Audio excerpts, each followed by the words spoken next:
Yo tout le monde, on se retrouve pour une nouvelle vidéo sur Dorianos. Alors aujourd'hui, je vais vous faire un top 5 des chars non premium de tier 5. Ce top 5, il a pas pour objectif de classer les chars les plus compétitifs, mais plutôt les plus fun, pour s'amuser un peu. Euh, Plutôt pour les débutants, après, parce que je sais qu'il y a des chars, on peut s'amuser avec tous les chars, il suffit juste d'être bon avec, mais il y a certains chars qui sont plus durs à prendre en main que d'autres. Donc moi je vais plutôt faire un top, voilà, des chars un peu fun, quand tu débutes le jeu ou quand tu as envie de kiffer un peu. Voilà. Donc on commence tout de suite. C'est parti. On commence tout de suite avec le cinquième, donc le dernier, le Churchill 1. Bon, ce char, je vais pas vous mentir, je l'ai jamais joué. Euh, il présente certaines qualités, mais il a pas l'air fun en fait. Enfin, en tout cas, à chaque fois que je l'affrontais, il était plutôt facile à battre. Et puis, je sais pas, il est plutôt lent déjà. Euh, Il a une bonne peine, certes, mais et une bonne précision, mais j'ai l'impression que c'est un peu les seuls avantages de ce char. Son blindage caisse, en tout cas, il est présenté comme excellent, mais je trouve pas. Enfin, en tout cas, quand je l'affronte, c'est facile de tirer autre part. J'imagine qu'il est blindé juste là, quoi, mais bon, si c'est juste là, je vise le bas de caisse et il est mort. Pareil, je vise la tourelle. Donc, je le trouve pas si fou, pour ça qu'il est là. Malgré tout, je pense que il y en a qui peuvent kiffer, évidemment. Mais je pense que pour débuter et pour, euh, pour jouer de manière fun, etc., c'est pas le meilleur char. Je pense que c'est surtout pour avoir ses grands frères de haut tiers, et je parle pas des deux tiers suivants, hein, je parle de tiers 8, 9, 10, qui peut être intéressant. Mais sinon, je pense que ouais, pour débuter le jeu, c'est pas ouf. Au pied du podium, on retrouve l'OI XP. Alors pourquoi ici? Pourquoi? C'est quoi ce char? Pourquoi il est gros comme ça? Qu'est-ce qu'ils ont voulu faire en vrai? Bon, alors en gros, ce char, je l'ai pas joué non plus. Oui, je suis un touriste. Mais bon, voilà. Moi aussi, je débute sur le jeu. J'ai pas joué avec tous les chars, mais bon, je me permets quand même de faire ça.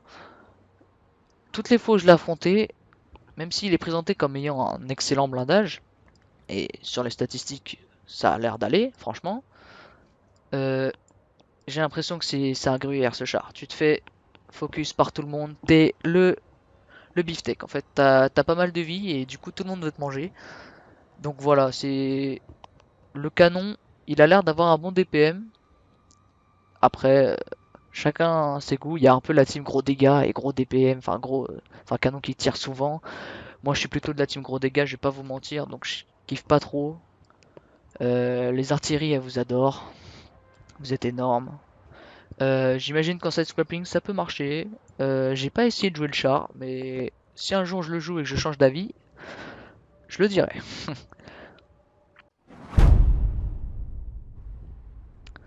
On se retrouve directement sur la première marche du podium, le KV1. Bon, pas grand chose à dire sur ce char. Euh, c'est un char lourd, en russe. Rien de plus classique. Il est lent. Quand j'ai commencé le jeu, moi je trouvais. Enfin, j'avais l'impression que c'était un excellent char. Je sais pas pourquoi, mais j'avais cette impression-là et genre, je m'évertuais à tuer tous les KV1 que je croisais en me disant oh là là, je suis trop fort. Mais bon, en l'ayant joué plus tard, bah, petite déception. Il est lent.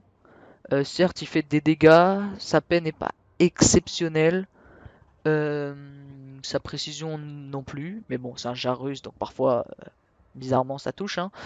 Son blindage, il passe, franchement, il est bien, mais moi, je sais pas, c'est un peu un char sans âme.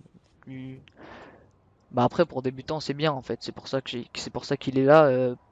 Quand tu débutes le jeu, il pardonne des erreurs. Et puis j'imagine que tu peux avoir du fun avec. Personnellement, j'ai pas trop kiffé le jouer, puisque je voulais surtout grind pour avoir les chars au-dessus. Donc voilà. Donc c'est pour ça qu'il est là. Je peux pas le mettre plus bas parce qu'il est pas mauvais. Je peux pas le mettre plus haut parce que il est pas fun quoi. Il est pas. Je trouve pas que ce soit un char très marrant. Certains l'auront deviné, mais celui qui se trouve au sommet de ce top, pour moi, est le BDR G1B. Alors vous allez me dire pourquoi. Cette grosse patate là, au sommet, qu'est-ce que tu nous baragouines encore? Et bah, ouais, globalement, c'est une patate ce char. Il est pas fou, il va pas très vite, son blindage est pas terrible, même s'il peut faire des miracles parfois. Ouais, le char en lui-même, il est pas fou. Et ça, c'est si t'enlèves le canon. Parce que ce canon, c'est ce qui donne son charme au char, c'est ce qui le rend fun, c'est ce qui lui donne un intérêt. Qui fait que tu vas pas forcément juste grind la branche et le passer. C'est un char que tu peux garder après. 242 dégâts. Au rang 5, je vous laisse deviner que c'est une masterclass. Ça, ça fait mal, c'est fun. Quand tu vois la barre de vie qui baisse pas mal là, surtout quand t'es top tier, la satisfaction elle est présente. Bon, le reload, je vais pas trop en parler, c'est pas une dinguerie, mais c'est pas le but. Bonne dépression, franchement, 8 degrés, c'est correct. Bonne précision également. Bon, il peut troller un peu parfois le canon, c'est un char français, c'est voilà, c'est pas un char russe. Mais bon, mais quand les games où il veut, vous inquiétez pas que ça va. Bon, pour débutants, enfin après si tu veux foncer dans le tas et tout, pas ouf. Mais en vrai, la compétitivité, après, ceux qui veulent, hein, mais bon, pas ouf.